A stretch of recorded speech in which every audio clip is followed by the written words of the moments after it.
नमस्कार। आशा करती हूँ कि आप लोगों को अब मेरी आवाज़ मिल रही है। इंटरनेट ट्रबल के चलते थोड़ा लेट हुआ। प्रधानमंत्री जी का संबोधन निश्चय ही आप लोगों ने भी सुन लिया होगा।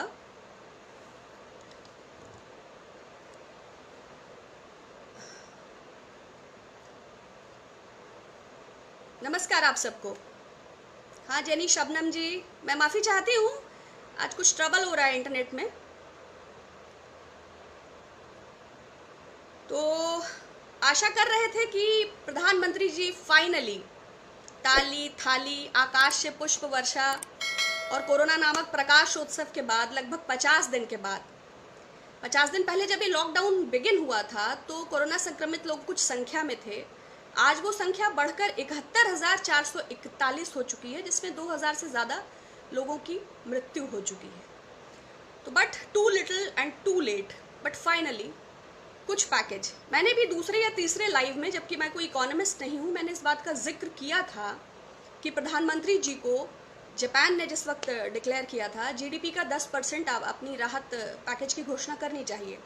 विपक्ष लगातार दबाव दे रहा था कि दिल्ली विस्टा को कैंसिल करिए, बुलेट ट्रेन को कैंसिल करिए, प्रवासियों को सुरक्षित करिए।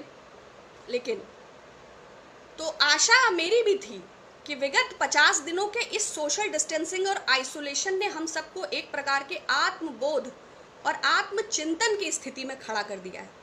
तो कभी कभी सेल्फ हमें ये रियलाइज़ होता है कि हम अपने सर्वेंट से, अपने डोमेस्टिक हेल्प से, अपने ड्राइवर्स, माली, गार्ड, चौकीदारों से कैसा बिहेव कर रहे थे, हमारे ऑफिसेज की क्या स्थिति है।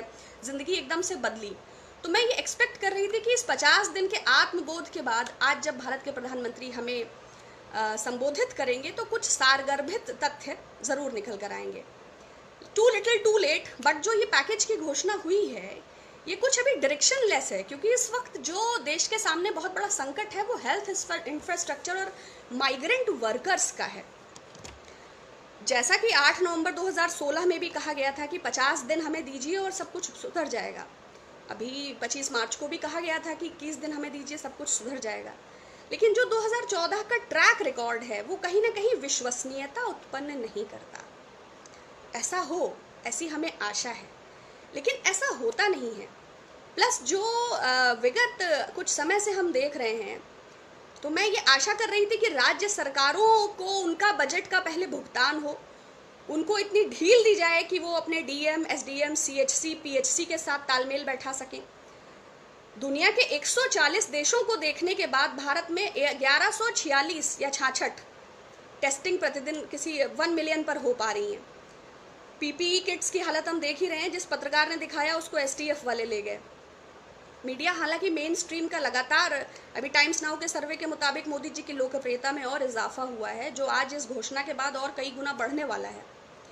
लेकिन क्या माइग्रेंट वर्कर्स को लेकर इसमें कुछ है, या जो ये लेबर लॉज के रिफॉर्म के नाम पर 35 से 38 श्रम सुधार के जो संशोधन किए गए हैं, अब तो पीएफएसआई हैंडलिंग भी शायद हटने जा रहा है और रजिस्टर बनाने की भी जरूरत नहीं है।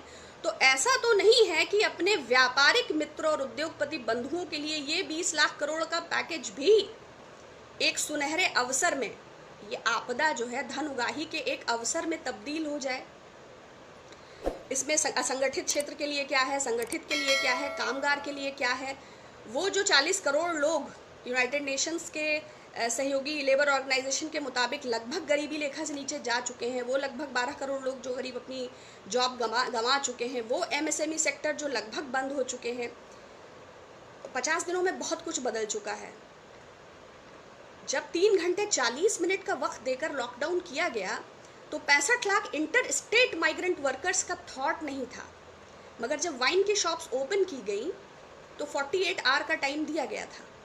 उसमें कोई सोशल डिस्टेंसिंग और 2 गज की दूरी का भी शराब की दुकान के बाहर कोई मानक नहीं था। तो सरकार से बहुत सारी अपेक्षाएं हैं। बाकी तो इसको इकोनॉमिस्ट ज़्यादा एलैबोरेट करेंगे, लेकिन फिर भी कुछ 2 महत्वपूर्ण 3 चीज़ें मोदी जी ने कही हैं। I would like to explain it. पहला तो संवेदना उन्होंने व्यक्त की है, थैंक्स गॉड। इसकी आवश्यकता भी बहुत ज़्यादा थी, क्योंकि जो हालात हम देख रहे हैं, कौन है वो जिन्हें राशन मिल पाया है, जिनके अकाउंट में धन पहुंचा है, जो डायरेक्ट बेनिफिट स्कीम से लाभान्वित हुए हैं, वो लाभार्थी मुझे तो विजिबल नहीं है। आत्मनिर्भर भारत, अभी कुछ दिन टेस्टिंग किट और पर्सनल प्रोटेक्शन इक्विपमेंट्स का, मास्क का इतना अभाव हो रहा है, तो अब आगे क्या हो रहा है। आपदा एक अवसर है, इसमें कोई दो राय नहीं है। 16 लाख सरकारी कर्मचारियों के 6 से अधिक भत्ते भी इस आपदा के बहाने से खत्म कर दिए गए हैं। जो लगातार काम करते हैं अब उनके लिए भी, और श्रम सुधार के नाम पर मजदूर वर्ग के साथ जो अत्याचार हो रहा है उस पर तो हम अभी बात करेंगे। एक अतुल सूद इकोनॉमिस्ट है, उन्होंने डिजास्टर को इस गवर्नमेंट की कैपिटलिस्टिक अप्रोच के लिए एक अपॉर्चुनिटी, एक गोल्डन अपॉर्चुनिटी कहा है। तो ये डायरेक्शन लेस है फिलहाल, क्योंकि जो हेल्थ इंफ्रास्ट्रक्चर और जो माइग्रेंट वर्कर्स को हेल्प चाहिए था उसको ये गवर्नमेंट कितना सुनिश्चित कर पाएगी, इस पर पूरी तरह संदेहास्पद है।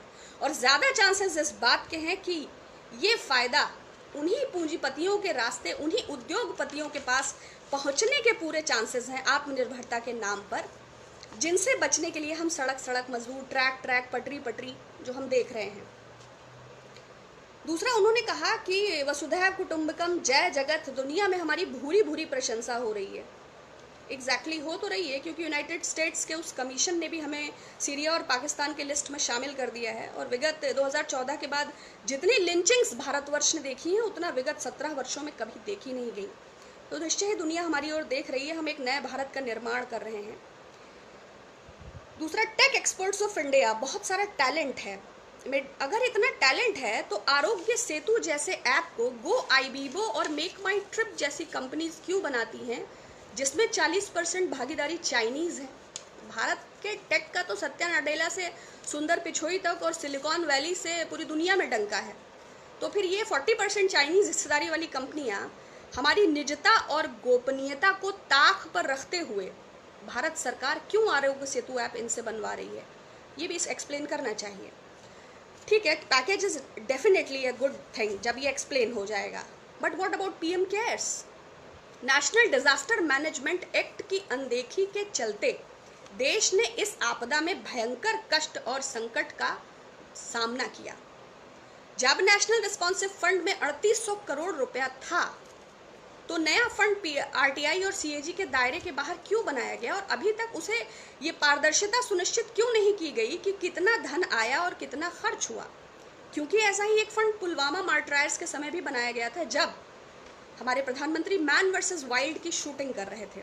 उस फंड के भी ट्रांसपेरेंसी का कुछ अभी तक पता नहीं चला। और जो 40 जवान इंटेलिजेंस फेल्योर से शहीद हुए, उसकी जिम्मेदारी और खेद भी माननीय प्रधानमंत्री जी द्वारा व्यक्त नहीं किया गया, इसका मुझे दुख है। नमस्कार नीरज कुमार जी।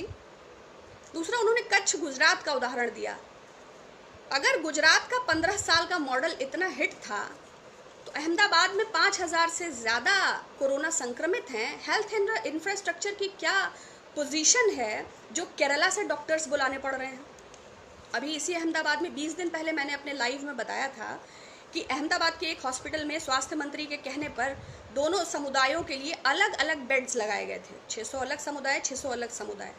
तो नए भारत की नई तस्वीर है या ये बददुआओं का परिणाम है? तो कोई सैलरीज वालों के लिए या संगठित असंगठित के लिए या माइग्रेंट्स के लिए या पुअर्स के लिए या लेबरर्स के लिए या वेज वर्कर्स के लिए या ठेले रेहड़ी पटरी वालों के लिए या जिनके पास Aadhaar card, ration card, Antyodaya card जैसी सुविधाएं नहीं हैं उनके लिए, या जो हजार किलोमीटर पैदल चलने के लिए विवश हो गए उनके लिए संवेदना तो व्यक्त करनी थी। पैकेज आपका जब 5 किलो राशन नहीं पहुंचा तो देशवासी आप पर ये कैसे यकीन करें कि ये पैकेज उन तक पहुंचेगा? न मालूम कब पहुंचेगा। तो ये आर्थिक सुधार जो है वो पूंजीपतियों के लिए एक, ये आपदा जो है ये सुअवसर होगा उनके लिए जिन्हें मजदूरों के अधिकारों का अतिक्रमण करना है, उनके लिए ये डेफिनेटली अवसर होगा। और आपके लिए ये अवसर होगा उन 16 लाख कर्मचारियों के अधिकारों को रौंदने का। दूसरा, आपने महत्वपूर्ण बात करी। हाँ, तब जब कुछ सैकड़ों में कोरोना संक्रमित थे तो स्ट्रिक्टली लॉकडाउन का पालन किया हमने। आज जब ये संख्या 71,441 हो गई है तो आप श्रमिक ट्रेन चलाएं या जो भी करें, जो 400 राह में चले गए, जो ट्रक रेलवे की पटरी पर चले गए, जो बहुत हम लोगों ने भयानक सीन्स देखे हैं, वो जो हृदय विदारक चित्र, जो वेदना हमने देखी है, प्रधानमंत्री जी आपको उसका दुख व्यक्त करना चाहिए, ये नेसेसरी है। Regulations of employees and conditions of service act 1979 of industries, इस एक्ट के मुताबिक, ये 79 है, wages, journey allowance, displacement allowance, जब ये प्रावधान है तो ये क्यों नहीं ये सुनिश्चित क्यों नहीं कर रही है सरकार? क्यों नहीं अलाउंसेस, क्यों नहीं डेली वेजर्स के लिए डिस्प्लेसमेंट अलाउंसेस? जब 65 लाख एक आंकड़े के मुताबिक इंटरस्टेट माइग्रेंट्स की संख्या है, तो सरकार इतनी बड़ी संख्या को कैसे इग्नोर कर सकती है? और एक सर्वे का एक डेटा है, मैंने बताया अनिल सूद इकोनॉमिस्ट, इन्होंने ये डेटा दिया है। 2018-19 के इकोनॉमिक सर्वे के मुताबिक 1/3 लोगों को न्यूनतम मजदूरी कानून के अंतर्गत ही नहीं आते हैं। श्रम मंत्रालय 2015 की एक रिपोर्ट है, कृषि एवं गैर कृषि क्षेत्र में 82% मजदूरों के पास कोई लिखित कॉन्ट्रैक्ट ही नहीं होता है। ये आपके पैकेज के दायरे में कैसे आएंगे? आपकी सरकार 6 साल से है। 77.3% लोगों को समय पर वेतन और छुट्टी मिलने का कोई प्रावधान ही नहीं है। आप जो रिफॉर्म्स लेबर लॉज में कर रहे हैं, उससे बंधुआ मजदूरी, ठेका मजदूरी और बाल मजदूरी को स्पष्ट बढ़ावा मिल रहा है। तीसरा, 69% लोगों को किसी भी प्रकार की कोई सामाजिक सुरक्षा ही नहीं है। आप किसको संबोधित कर रहे हैं? और इन हजारों लोगों को छोड़ दीजिए जो पलायन कर रहे हैं, 40% वो जो अपने स्थान पर रुक गए, उन्होंने किसी प्रकार का पलायन नहीं किया। वो लाइनों में लग के 2-2 किलोमीटर जाके वो लोग रोटी खा रहे हैं। उनके लिए पारिश्रमिक, उनके लिए वेतन, उनके लिए भत्ते की हमें बात करनी थी, और हम मरने वालों के मुआवजे पर भी बात नहीं कर पा रहे हैं। ये देश का दुर्भाग्य है, ये देश के लिए दुखद है, और भारत के प्रधानमंत्री को इसकी जवाबदेही बनती है। आपको जिम्मेदारी लेनी पड़ेगी उन डॉक्टर्स की जो पर्सनल प्रोटेक्शन इक्विपमेंट्स के अभाव में काम कर रहे हैं, एम्स द्वारा लिखी गई उन चिट्ठियों की जिनको नज़रअंदाज करते हुए आपने ऐन मौके तक निर्यात को जारी रखा।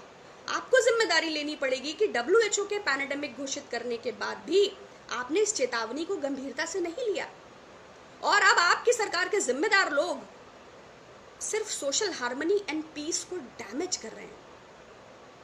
आपने अपनी नाकामियों को छुपाने के लिए तबलीगी प्रोपेगेंडा को प्रोजेक्ट किया।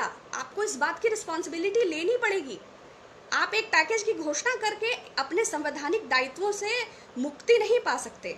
आपको PM केयर्स की पारदर्शिता को प्रदर्शित करना पड़ेगा, ये आपकी जिम्मेदारी है।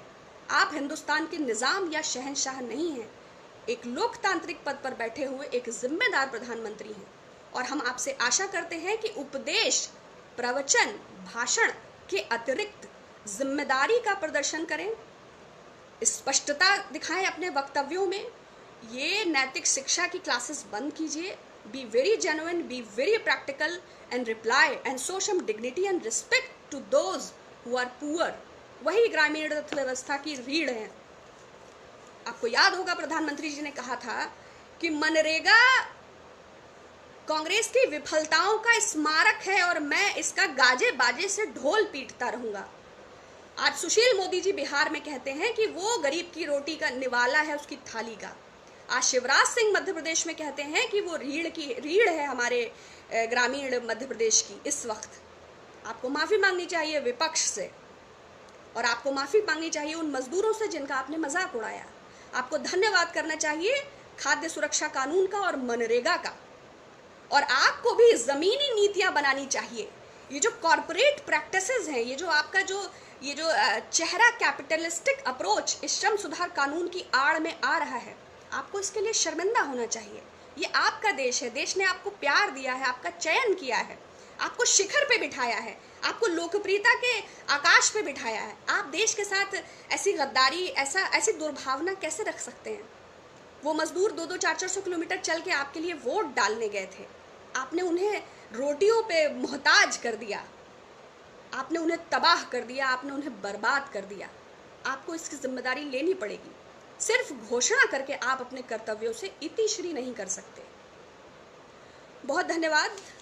मैं आशा करती हूँ आप लोगों की तरह। नमस्कार आयुष जी, नमस्कार अहमद जी, नमस्कार चंदन जी, नमस्कार अमित कुमार जी, अंकुर सिंह जी।